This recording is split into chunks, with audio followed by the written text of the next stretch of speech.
Oh, I'm being stopped because I'm getting on to the next question. Nigel Farage. Well, I'm getting a bit tired with this excuse of it was all within the rules, because we keep hearing it, don't we? Well, pretty clearly, much of what's gone on was not within the rules, and I agree with the sentiment of the question, because it's pretty clear to me there are several cases here that do deserve prosecution, and if they weren't members of Parliament, but they were working for public or private companies, and they behaved with their expenses like this, they would have been sacked immediately and facing prosecution, and that's what needs to happen.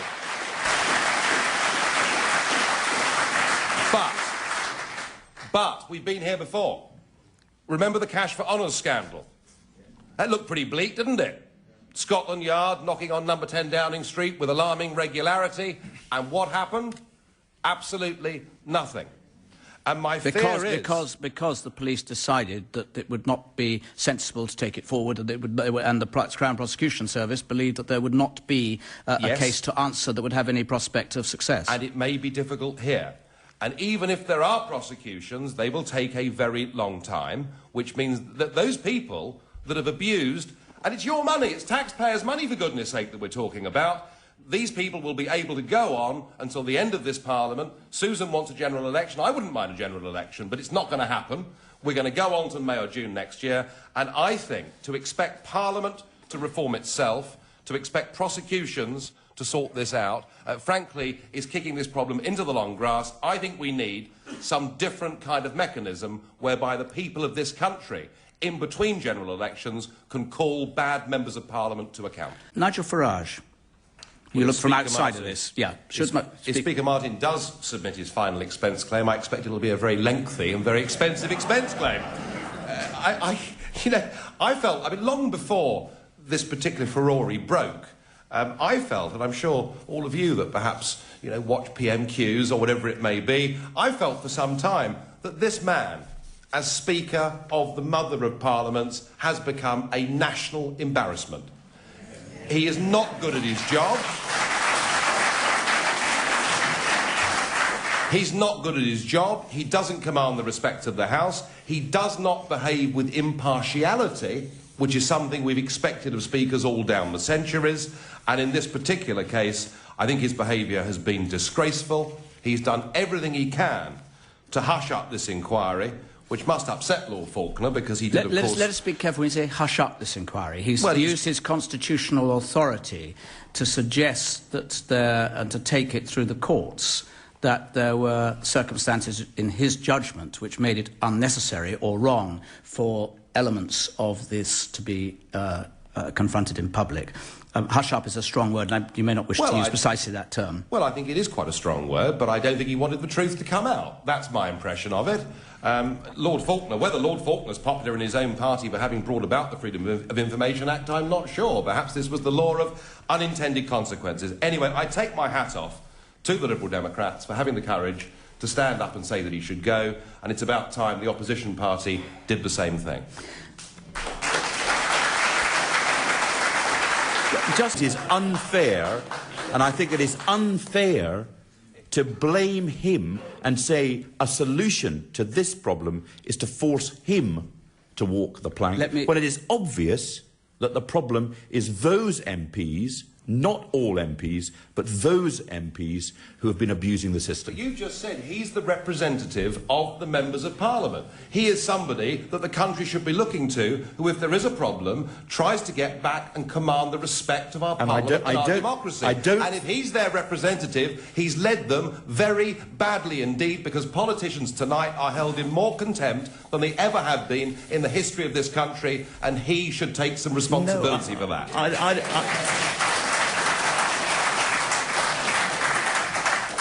I do think that is very unfair. The real thing to focus on... Now, I just think that there is also a convention in Parliament that the opposition supports the office of the Speaker. And I'm the only front bencher on the panel, but I do think it's an important convention. When we have problems like this, I think we have to say this is our responsibility to sort them out. We have to carry the can for it, and I don't think we need to make a scapegoat of someone else. But, Jeremy, politics is bust. Politics in this country is broken as we sit here and discuss this evening. It's time for some radical action. Surely, this man needs to go. Nigel Farage. Let's not underestimate the extent to which trust has broken down.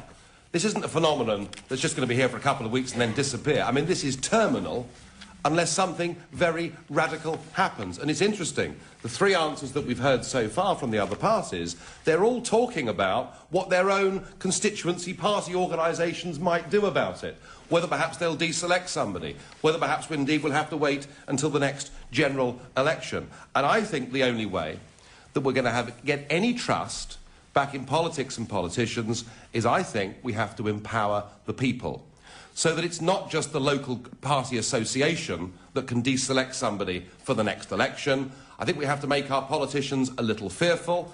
In America and parts of Canada, they have a process that is called the recall system, where if 12% of the electorate of a state demand there is a by-election, there will be a by-election. And indeed, Arnold Schwarzenegger became the governor of California because a recall process was put into place.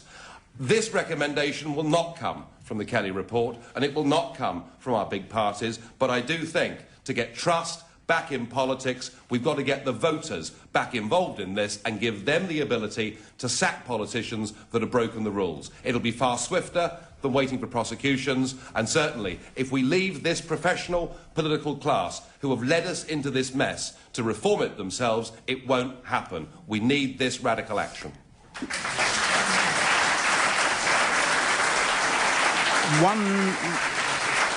I think the BNP stands for hatred. I think it stands for division in society. I think it stands for the opposite of progress. And I think we've got to be very, very careful that we don't let what's happened this week cloud our judgments about some of the truly horrific things that could be on the horizon if we were to let the BNP through the back door.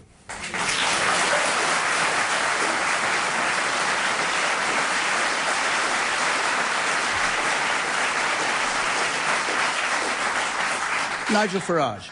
Well, I think Lord Tebbett's an awfully good chap. I really do. I was thrilled with what he said, and I agree with him. This is a political question, but equally, it could have been related to the previous three questions that we've had. You know, what Lord Tebbett is saying is we have a political class, we have three parties in Westminster whose views on this great issue of European Union and whether we should govern ourselves or be governed by those institutions is indistinguishable. I can't tell the difference between this panel on the European question. And what he's saying is that a European election is a time to have that debate, that a European election is contested on the basis of proportional representation. And I can tell you, that is exactly what UKIP intends to do. We want to fight this election on issues. We want to point out to people that we have complete open borders to Eastern Europe, that we pay £40 million a day to be part of this, that 75% of our laws are made there.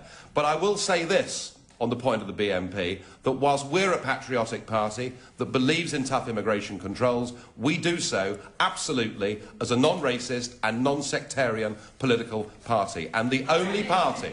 Well, you know, we know of the 69 candidates that are standing for UKIP in these elections, 5 of them are black and Asian and are standing on our ticket. And the only party in British politics right now that can stop the BNP making that breakthrough on June the 4th is the UK Independence Party, and I believe that we will do that, because the others won't address the issue.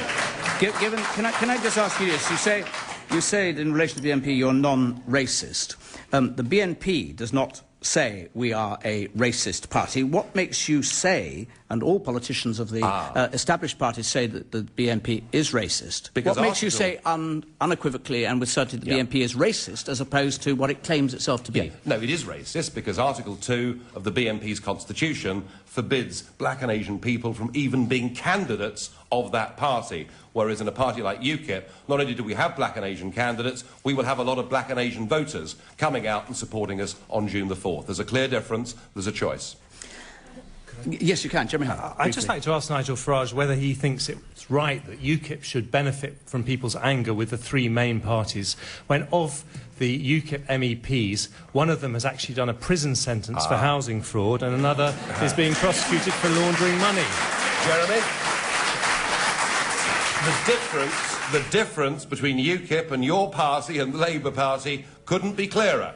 We've had bad apples in our party, just as every party, company, for that sake even family, tends to have. The difference is, when we found people that have broken faith with us, we got rid of them. We expelled them immediately. What the big parties have done is they've tried to brush these problems under the carpet. And for David Cameron to say, oh, well, these people are going to pay the money back, as far as I'm concerned, that's an admission of guilt. When UKIP has a problem, we deal with it. Hang on, Nigel. Tom Wise, the article about him doing dodgy things with money laundering came out in October 2005, and UKIP did nothing about it for 2 years. I don't think you'll be dealing with it immediately. We got rid of him. 2 years later. 2 years later. We got rid of him within 2 days of finding out the truth. He didn't tell us the truth, even when the problem emerged, when we discovered that he'd used money wrongly, when we discovered that actually he'd paid the money back, incidentally, all of it, but that wasn't good enough. When we found out the truth, within 48 hours, he was gone. It would be good, Jeremy, to see David Cameron kicking out some of your MPs tonight.